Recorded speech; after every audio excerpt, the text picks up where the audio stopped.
Assalamualaikum warahmatullahi wabarakatuh. Selamat datang di mata kuliah Algoritma Pemrograman 1 bersama saya Pak Daniel Swanjaya. Ya. Oke, di video ini, di pertemuan ini ya, kita akan membahas tentang penulisan algoritma. Struktur penulisan algoritma ada 3 bagian ya. Yang pertama bagian kepala atau yang disebut dengan header ya. Di sini isinya tentang nama algoritma dan keterangannya ya. Jadi algoritmanya namanya apa, kemudian keterangan-keterangan ini nanti lebih bersifat menjelaskan apa yang dikerjakan oleh algoritma ini. Kemudian bagian deklarasi atau kamus ya. Di sini berisi tentang definisi variabel. Jadi semua variabel dan tipenya, fungsi dan fungsi yang akan digunakan ya, atau yang disebut nanti dengan yang namanya prototype ya. Kemudian bagian deskripsi ya. Di sini berisi tentang rincian langkah-langkah ya. Jadi langkah pengerjaannya seperti apa. Kemudian untuk menyajikan algoritma ada tiga cara juga ya. Yang pertama yang disebut dengan deskriptif atau bahasa sehari-hari atau yang disebut dengan bahasa alami ya. Jadi bahasa yang digunakan adalah bahasanya kita ya. Jadi bahasa Indonesia ya. Kemudian berikutnya ada penyajian yang menggunakan yang namanya pseudocode ya. Jadi bacanya P-nya dihilangkan aja lebih enak ya, pseudocode ya. Di sini gini penyampaiannya lebih bersifat algoritmik istilahnya ya. Jadi lebih mendekati bahasa pemrograman ya. Bahasa pemrogramannya apa Pak? Sebenarnya tidak ada aturan bakunya ya, tetapi yang digunakan secara umum itu adalah bahasa C, C++ ya. Kemudian satu lagi anaknya namanya bahasa Java yang akan kita pelajari nanti ya. Kemudian berikutnya ada flowchart ya. Flowchart ini lebih menggunakan grafis ya untuk simbol-simbol ya. Kemudian berikut contohnya tentang penulisan algoritma menggunakan cara deskriptif ya. Jadi caranya yang pertama di sini bagian kepala ya. Jadi di sini berisi tentang ini yang namanya nama algoritma ya. Kemudian berikutnya berisi tentang keterangannya. Keterangannya seperti apa ya. Wajib ada keterangannya ya. Ya, supaya yang membaca ataupun menggunakan algoritma kalian mereka tahu ya algoritma kalian ini digunakan untuk apa ya, keterangannya seperti apa. Jadi misalnya algoritma menjumlahkan dua bilangan ya, algoritma untuk penjelasannya atau keterangannya ya, algoritma untuk menghitung penjumlahan dua buah bilangan ya, di mana masukannya adalah bil 1 dan bil 2 ya. Di sini underscore-nya hilang, harusnya hilang ya, belum saya edit. Dan keluarannya adalah jumlah ya. Kemudian berikutnya bagian deklarasi atau kamusnya ya. Semua variabel yang akan digunakan harus dideklarasikan dulu ya. Di sini ada bil 1, bil 2, kemudian jumlah ya. Kemudian tipenya apa? Integer. Nah, integer ini apa? Di video berikutnya akan ada penjelasannya ya. Kemudian bagian berikutnya yang namanya bagian deskripsi ya, rincian langkah-langkahnya ya. Yang pertama diawali dengan kata mulai, diganti start boleh, nggak apa-apa. Kalau pakai bahasa Inggris berarti start sama end. Kalau bahasa Indonesia mulai dan selesai. Ya. Oke, berikutnya di sini di deskripsinya perintah pertama ya atau kedua secara nomor 2 ya. Input nilai bil 1 ya, atau kalau diartikan input nilai bilangan input nilai ke variabel yang bernama bil. Jadi bil 1 nanti akan diisi dengan nilai yang diinputkan, ya. Kemudian bil 2 akan menerima nilai dari inputan, ya. Biasanya kalau menggunakan kata input, ya, di sini berarti input dari pengguna, ya. Jadi nanti kalau kalian mencoba akan muncul ini pointer kedip-kedip di layar monitor kalian, kemudian minta input dari kalian. Jadi inputnya menggunakan keyboard nantinya. Kemudian berikutnya jumlah sama dengan bil 1 ditambah bil 2, ya. Jadi nanti sekalian untuk cara penulisan di ini namanya di komputer, ya, kalian tidak boleh dibalik, ya, seperti kalau kalian menulis matematika 1 ditambah 1 sama dengan 2, ya. Tetapi di komputer atau di pemrograman menulisnya harus dibalik, ya. 2 sama dengan 1 ditambah 2. 1 ditambah 1, ya. Jadi mengatakan jumlah sama dengan bil bil 1 ditambah bil 2. Tidak boleh dibalik, ya. Bil 1 ditambah bil 2 sama dengan jumlah, itu salah, ya, tidak boleh, ya. Kemudian berikutnya cetak nilai jumlah. Jadi setelah bil 1 di jumlah bil 1 ditambah bil 2, isinya ini diberikan ke jumlah. Setelah itu isi dari variabel jumlah ini tadi dicetak dan berikutnya selesai, ya. Kemudian yang berikutnya sudokut. Nah, oke.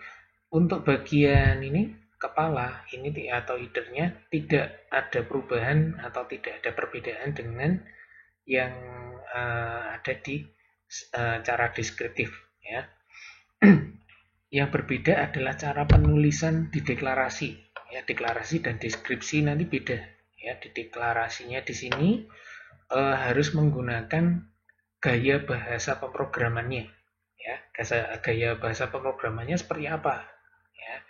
Kalau pakai bahasanya Java, ya nanti penyesuaian dengan Java. Kalau pakai bahasa C atau C++ harus menyesuaikan juga. Atau menggunakan Pascal juga harus menyesuaikan.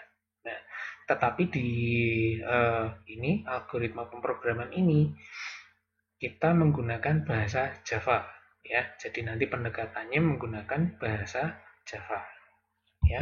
Tetapi ada kalimat-kalimat nanti yang sudah standar secara pseudocode, ya. Oke. In di sini adalah bentuk pseudocode atau di bidang pemrograman. In ini kepanjangannya dari integer, ya. Seperti yang di bahasa alami tadi, yang deskriptif tadi, integer, ya.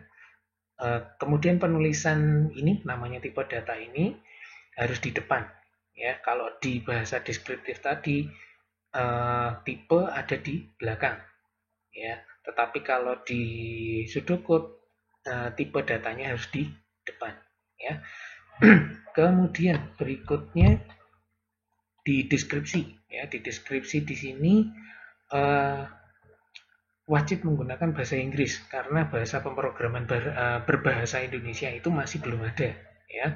Nanti mungkin di generasi kalian mungkin akan ada bahasa pemrograman dengan bahasa pengantarnya adalah bahasa Indonesia, ya. Jadi nanti mulai kemudian end, ya. Oke. Berikutnya kalau tadi cetak nilai bil 1, ya.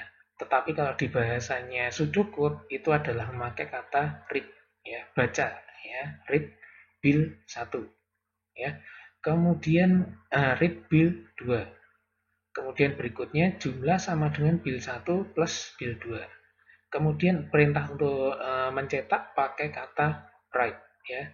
Write jumlah, ya. Oke, kemudian setelah itu diakhiri dengan kata end. Berikutnya untuk flowchart, ya. Untuk flowchart di bagian ini headernya, ya. Headernya adalah di sini, ya, mulai start, kemudian judul judul algoritmanya di mana, Pak? Judul algoritmanya biasanya ditulis di atas, ya. Jadi di judulnya di situ ada, Ya, jadi ini flowchart tentang apa? Ya, atau di bawah menggunakan kata gambar biasanya ya. Gambar satu, flowchart menjumlahkan dua bilangan. Nah, seperti itu ya. Kemudian kalau memberikan penjelasan bagaimana pakai garis putus-putus ya. Jadi garis putus-putus, kemudian kotaknya ini juga putus-putus ya. Kemudian berikutnya bagian deklarasinya bentuknya seperti ini ya. Di berikutnya nanti akan saya berikan simbol-simbol yang digunakan di flowchart itu apa saja ya. Kemudian bagian deskripsinya seperti ini ya, sampai N ya. Nah, di flowchart itu yang digunakan kata-katanya adalah kata-kata dari pseudocode ya. Jangan menggunakan yang dari kalimat deskriptif ya. Nanti beda arti sudah ya. Oke, nanti penulisan baik dengan deskriptif, kemudian pseudocode, kemudian flowchart ini nanti akan dipelajari lebih lanjut di video ke-19 ya. Nanti akan ada penjelasan tentang ketiganya, dibahas lebih detail lagi tentang bagaimana menuliskannya ya. Oke, untuk simbol flowchart ada beberapa ya. Oke, yang secara umum yang digunakan adalah yang pertama yang namanya terminator, kurang R ya ini ya, terminator, kemudian yang berikutnya proses ya. Bedanya terminator ini digunakan untuk mengawali dan mengakhiri suatu blok flowchart ya. Bentuknya adalah bukan kotak ya, tapi di sini mirip kapsul lebih tepatnya ya. Kemudian proses di sini menyatakan pemrosesan pengolahan data. Jadi nanti yang dinamai dengan proses assignment ya. Untuk proses assignment nanti menggunakan yang namanya kotak simbol yang namanya proses ya. Berikutnya untuk input dan output. Nah, sama-sama menggunakan jajaran genjang ya. Bentuknya jajaran genjang seperti ini ya. Gunanya untuk menerima input dari pengguna atau output dari program ya. Outputnya di-outputkan ke layar monitor ya. Kemudian decision ini nanti lebih kalian gunakan di struktur perulangan ya, struktur perulangan, percabangan dan perulangan. Dua-duanya nanti akan menggunakan decision ya. Jadi nanti memilih aliran berdasarkan nilai dari kondisi ya. Kondisinya nanti bernilai ya tidak, benar salah, yes atau no, true atau false ya. Hanya ada dua nilai saja, tidak ada nilai jika nilainya 1, 2, 1, 2 atau 3 itu nggak bisa ya. Kotak ini jadi simbol decision ini hanya punya dua output ya. Jadi dua keluaran ya, bukan dua keluaran ya, tetapi dua tujuan berikutnya ya. Jika ya bagaimana, jika tidak bagaimana, jika benar bagaimana, jika salah bagaimana ya. Kemudian jika true bagaimana, jika false bagaimana, jika yes bagaimana, jika no bagaimana ya. Jadi hanya ada dua kemungkinan. Kalau istilahnya di bahasa di komputer biasanya menyebutnya komputer itu hanya mengenal angka 0 dan 1 ya. Maka dari itu decisionnya nanti 0 atau 1 ya. Tidak ada setengahnya, nggak ada ya. Hanya ada 0 dan 1. Berikutnya predefined data. Predefined data ini digunakan untuk definisi variabel ya. Jadi untuk mendeklarasikan ya, mendeklarasikan variabel apa saja yang akan digunakan ya. Dan peletakannya pasti di atas ya. Kemudian ada yang disebut dengan predefined process. Predefined process ini apa? Untuk mendefinisikan fungsi atau prosedur ya. Jadi nanti di video kesekian nanti kita akan membahas tentang metode yang ini di dalamnya ada dua, yaitu fungsi dan prosedur ya. Oke, berikutnya yang terakhir ada on page connector dan off page connector. Jadi kalau ketika kalian membuat flowchart di suatu halaman kertas ya, satu halaman kertas, kertasnya nggak cukup ya, atau daripada kalian membuat garis terlalu banyak ya, kalau di satu halaman daripada garisnya panjang ke sana kemari, nah kalian gunakan saja yang namanya on page connector ya. On page connector nanti simbolnya adalah lingkaran, jangan dijadikan elips ya. Nanti kalau elips akan disalahkan ya, harus menggunakan lingkaran ya. Nah, di lingkaran ini diisi dengan angka ya biasanya. Jadi tidak huruf tetapi menggunakan angka ya. Angka masuknya ke angka 1. Nah, kemudian ada on page connector yang kedua. Nah, isinya juga 1. Jadi masuk kemana, keluar kemana ya. Oke. Kemudian yang berikutnya off page connector. Nah, ini yang antar halaman ya. Jadi halaman 1 ke halaman 2 ya. Penulisannya agak beda, kalau on page connector hanya 1 2 3. Nah, di off page connector ini penulisannya nanti halaman keberapa, titik penghubung keberapa ya. Jadi misalnya halaman 2, kemudian ini penghubung ke 1 misalnya ya.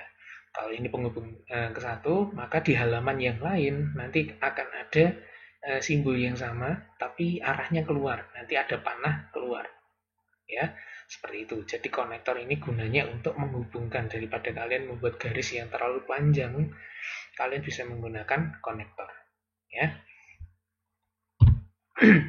Kemudian di algoritma struktur penulisannya ya, nanti akan ada yang namanya struktur kontrol. Nah, di sini ada 3 jenis ya, yang namanya sekuensial, kemudian percabangan, kemudian berulangan ya. Sekuensial ini berurutan. Jadi kalau kalian runut ya hanya ada 1 jalur saja ya. Kemudian kalau percabangan nanti akan muncul minimal 2 jalur ya. 2 jalur kalau kalian telusuri akan ada 2 jalur ya. Kalau sekuensial tadi pasti ada 1 jalur, di percabangan akan ada minimal ada 2 jalur ya. Jalur yang pertama ketika kondisinya yes, atau yang kedua kalau kondisinya no ya. Dan bentuk seperti ini nanti akan disebut dengan if then ya. Kalau ada jalur yang lainnya nanti menggunakan else ya. Jika benar maka apa. Kemudian jika salah menggunakan kata else di sini ya. Kemudian untuk perulangannya menggunakan kondisi while atau repeat until ya. Yang satunya lagi nanti kalau kalian pernah belajar tentang program biasanya kalian kenal yang istilahnya for. Nah, for itu adalah bentuk lain dari while ya. Tidak bisa disebut sebagai bentuk sendiri ya. Karena for itu ya while ya. Tapi while bukan for ya. Jadi bentuk for itu nanti akan lebih dikenal sebagai while juga. Ketika membuat flowchartnya juga nanti flowchartnya bentuknya juga while ya. Kemudian repeat until nanti akan ada istilah lainnya, istilahnya adalah do while ya. Kalau repeat until ini ulangi hingga ya. Tapi kalau do while lakukan selama. Jadi hanya berbeda kondisi akhirnya ya. Kali ini ulangi hingga. Berarti kalau kondisinya sudah terpenuhi maka selesai perulangannya. Tapi kalau dual dilakukan selama. Jadi kalau selama kondisinya benar akan muter terus ya. Tetapi kalau kondisinya sudah ini salah maka dia akan keluar ya. Berbedanya di situ repeat until dengan dual ya. Lebih lengkapnya kalau kita melihatnya dengan bagannya dari flowchart ya, flowchart sekuensial ya. Jadi urutannya seperti ini ya. Jadi start, kemudian deklarasi, kemudian instruksinya apa, outputnya apa ya. Jadi hanya ada kalau ditelusuri ya hanya 1 jalur ini aja ya.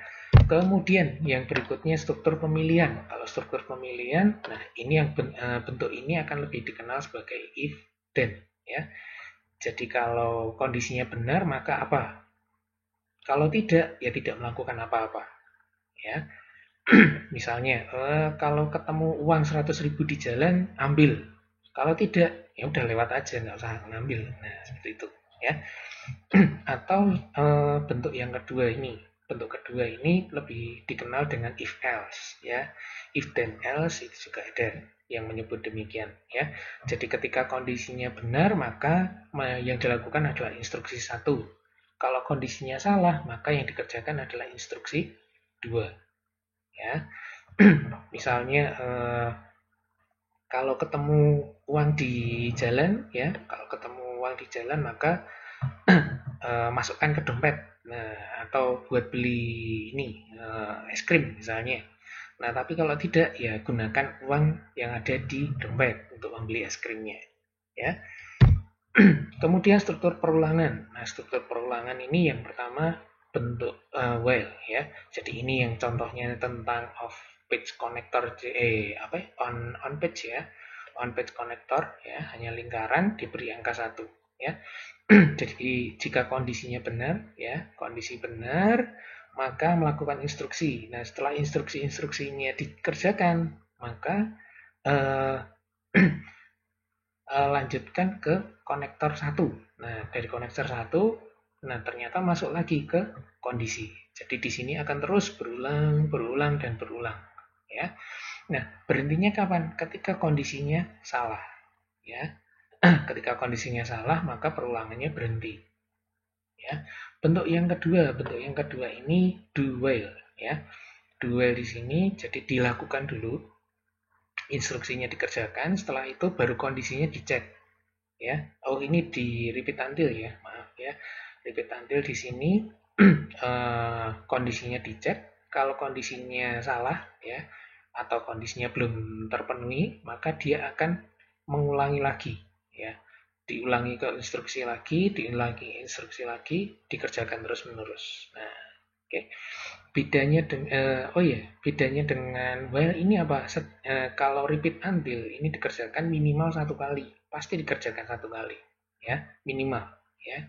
Dikerjakan instruksinya, kondisinya salah, kondisinya benar, maka dilanjutkan lagi.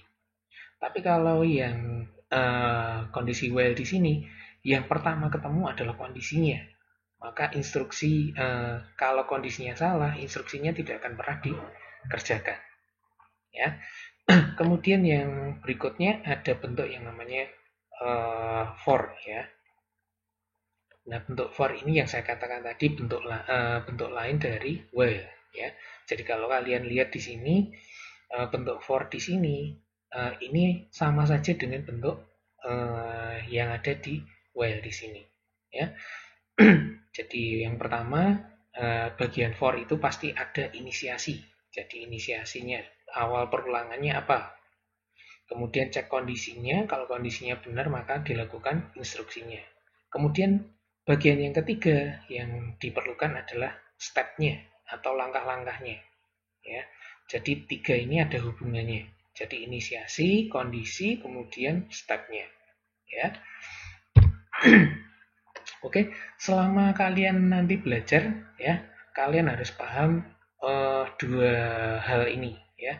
Yang pertama, yang kalian pelajari yang namanya algoritma. Algoritma itu ada 2 bagian, ya. Yang pertama aturan baku, yang kedua logikanya, ya. Aturan baku ini akan kalian temui di banyak buku, ya, tentang tipe datanya. Tipe data ini hubungannya tentang jenis data. Jadi ini sudah ada bakunya, ya. Jadi jenis datanya apa?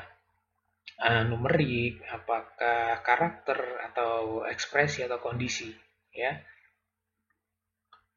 Kemudian setelah tahu jenis datanya, bentuk datanya.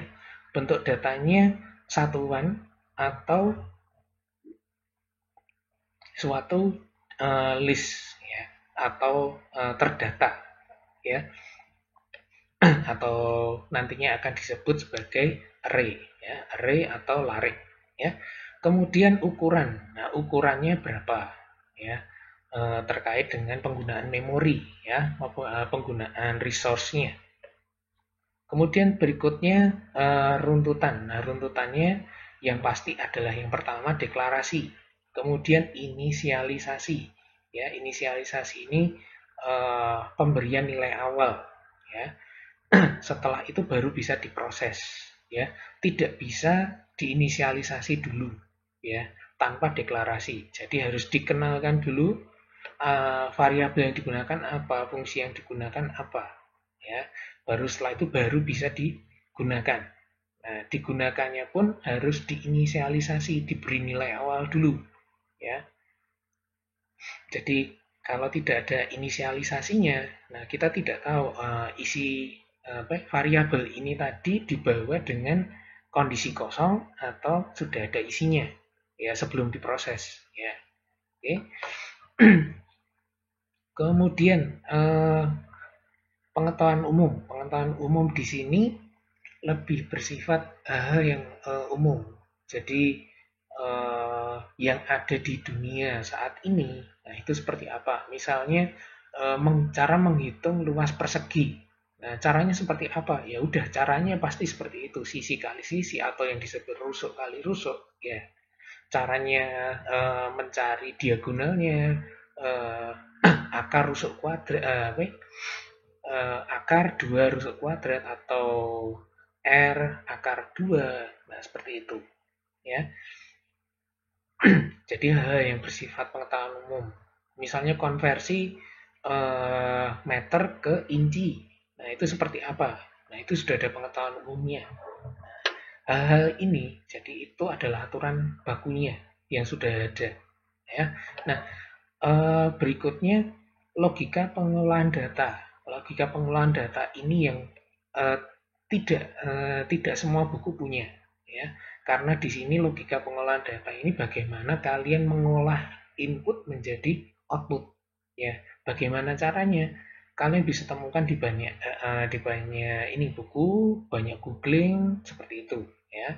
Tapi kalau nggak ketemu bagaimana, kalian harus membuat bagaimana caranya, ya.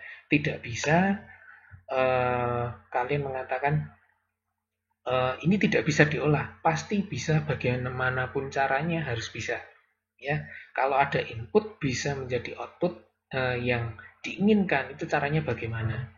Nah, kalian harus berusaha bagaimana caranya, ya.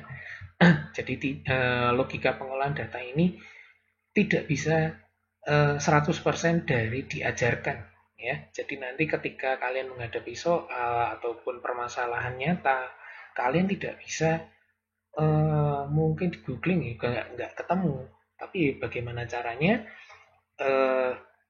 kalian bisa mengolah input menjadi output, ya. Oke, terutama ketika nanti kalian skripsi, kalian harus bisa mencari hal-hal yang baru, ya, bagaimana mengolah data, ya. Oke, berikutnya setelah yang akan kalian pelajari algoritma, ya, di bagian awal, kemudian di bagian berikutnya nanti ada yang namanya bahasa pemrograman. Nah, bahasa pemrograman ini sebenarnya yang akan kalian pelajari nanti adalah mengkonversi algoritma menjadi executable. Ya, executable itu seperti apa? Bisa dijalankan di multiplatform terutama, ya. Jadi nanti di komputer kalian bisa dijalankan, kemudian di komputer teman kalian juga bisa dijalankan, ya. Dan yang akan kalian pelajari nanti berikutnya adalah logaritm. Nah, logaritm itu sudah pernah saya singgung, ya. Logaritm itu bukan membuat program sebenarnya, ya, tetapi semi program. Disebut program bisa, tapi dikatakan 100% program juga bukan, ya. Dia hanya semi program, ya. Nanti lebih nyatanya ketika kalian menggunakan bahasa pemrograman. Yang kita gunakan adalah bahasa pemrograman Java, ya. Nah, di situ nanti yang akan kalian lakukan sekali lagi adalah konversi algoritma menjadi executable, ya, menjadi suatu file yang bisa executable, ya. Oke, sekian untuk video kali ini, ya. Terima kasih sudah menyaksikan. Berikutnya ada video tentang dasar logaritm. Nah, software yang akan kita gunakan nantinya. Ya, oke. Saya kiri sekian. Wassalamualaikum warahmatullahi wabarakatuh.